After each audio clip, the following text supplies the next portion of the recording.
In the early days of the National Forest System, a family in the backcountry could run a trap line through public timber the way their grandparents had for 100 years, taking what they needed to eat and to trade. Then the rules came, season by season, permit by permit, until the old subsistence trapper, the man who fed his family from the woods, was all but regulated out of existence. The agencies said it was for conservation. But the deeper truth is that a man who can feed and clothe his family from the forest answers to no one. And that kind of independence has always made someone uneasy. Here is what they don't tell you. The trapper's knowledge was never really about fur. It was about reading a landscape so completely that it became a grocery store, a pharmacy, and a hardware store all at once. Number 15 on this list could feed a family through a winter when the snow was too deep to hunt. Number 8 turned an animal most people would throw away into a year of preserved meat and a warm coat. These 20 skills weren't lost because the woods ran out. They were lost because a way of life that took centuries to perfect went quiet when the young people left for wage work. Your trapper ancestors were among the most skilled woodsmen this country ever produced. Before we start, hit subscribe because this knowledge is dying with the last of the old-timers. What you are about to learn kept families alive in the deep woods. Let us count down. And of course, always know and follow the laws where you live. This is history worth preserving. Number 20. Reading sign in the snow and mud. The trapper's whole craft began with the ability to read the story written in tracks, scat, and disturbed ground. Your great-grandfather could look at a muddy creek bank and know what animals passed, when, which direction, and whether they were feeding or traveling. He read the snow like a newspaper, knowing a fox trail from a coyote's, a fresh track from a day-old one. This knowledge was the foundation of everything, and it took years of patient attention in the woods to learn. Number 19. The blind set and the trail set. A trap caught nothing if the animal would not come near it. So your great-grandfather learned to place his sets where the animals already traveled, in the narrow places along trails, at den entrances, and at the crossings of creeks. He used no bait at all in a blind set, relying entirely on his knowledge of where the animal would step. This was the trapper's deepest art, understanding the animal so well that he could predict the exact placement of its feet. Number 18. Scent control and the human smell. First pattern break. Wild animals live by their noses, and a careless trapper left his scent everywhere and caught nothing. Your great-grandfather knew to handle his traps with care, to weather them outdoors, to dye and wax them so they carried no human or metal smell, and to work his sets without contaminating the ground. He understood that the fox could smell where his hand had touched a twig, and he built his entire approach around defeating that nose. This was knowledge of animal senses far beyond what most people ever consider. Number 17. Skinning and stretching the pelt. A hide brought money only if it was handled right, so your great-grandfather skinned each animal carefully, fleshed the hide clean of fat and meat, and stretched it on a board or wire frame to dry in the proper shape. A well-handled pelt brought top dollar from the fur buyer, while a sloppy one was nearly worthless. The skill of skinning without cuts, fleshing without tearing, and drying without spoilage was the difference between a profitable season and a wasted one. Number 16. Tanning hides for the family's use. Beyond selling the fur, your great-grandfather and great-grandmother tanned hides for the family's own use, turning deerskin into buckskin for gloves, moccasins, and clothing, and fur pelts into warm hats and blankets. They used the animal's own brains in the old brain tanning method, working the hide for days until it turned soft and supple.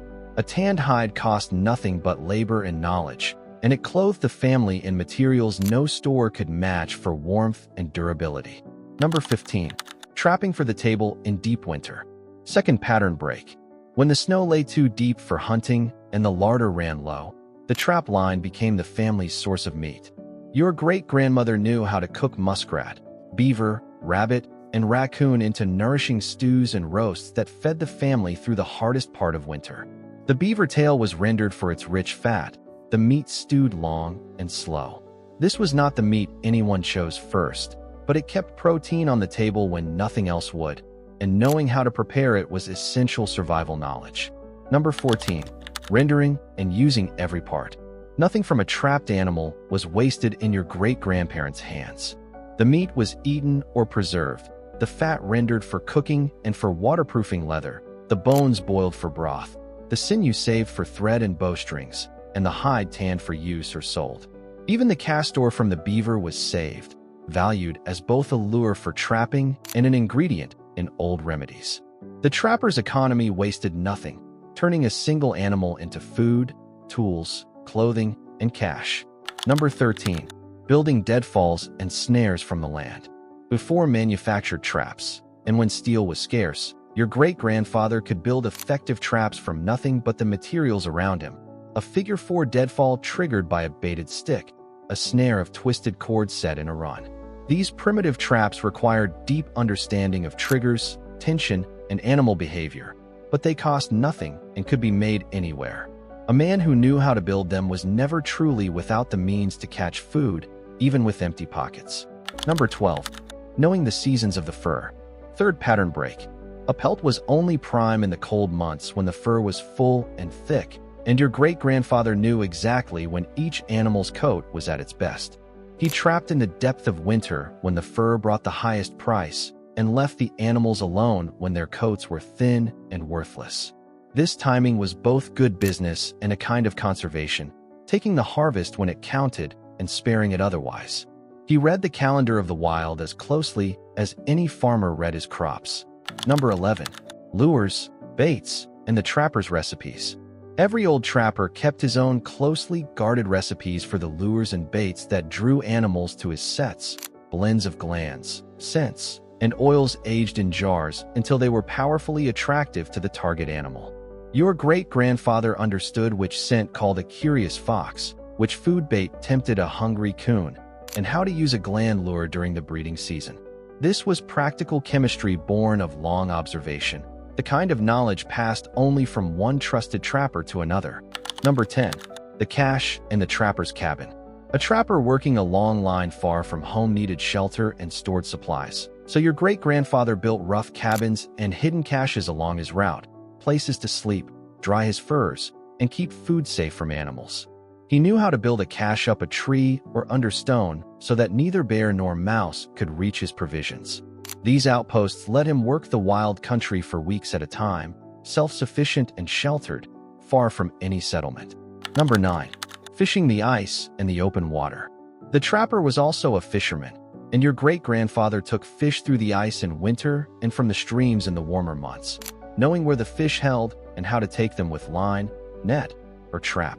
The fish added vital variety and nourishment to the family's diet, and ice fishing in particular provided fresh food in the dead of winter when little else was available.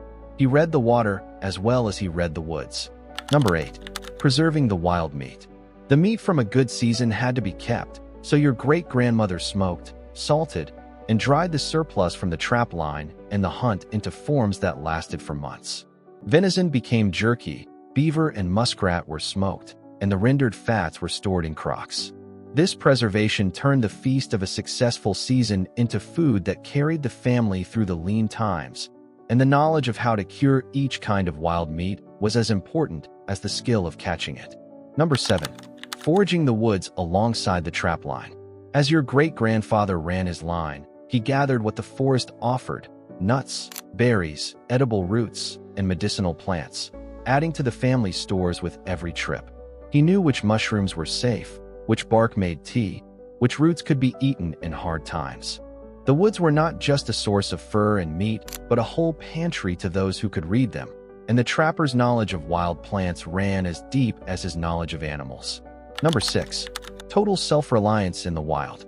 This is the skill that connects all the others. Your great-grandfather could walk into the deep woods with little more than a knife, an axe, and his knowledge, and come out weeks later fed, sheltered, and carrying furs to trade. He owed nothing to any store because the forest provided everything, and that complete independence was the proudest mark of the trapper's life. It is exactly the kind of self-reliance that the modern world has traded away for convenience and dependence. The forgetting came when the wage jobs opened, when the regulations multiplied, and when the young people decided the woods were too hard a living. A craft of total independence, refined over centuries, dissolved into the past in barely a generation, surviving now only in a few stubborn old-timers and the records they leave behind. Here is your challenge. Pick one, just one. Learn to read the tracks in the mud near your home. Find out which wild plants near you are edible. Learn the basics of handling and preserving wild meat. Tell me in the comments which one you'll try, and tell me if your people ran a trap line, because somebody in your family tree knew every skill on this list. That knowledge did not die. It just went quiet. It is time to start listening again.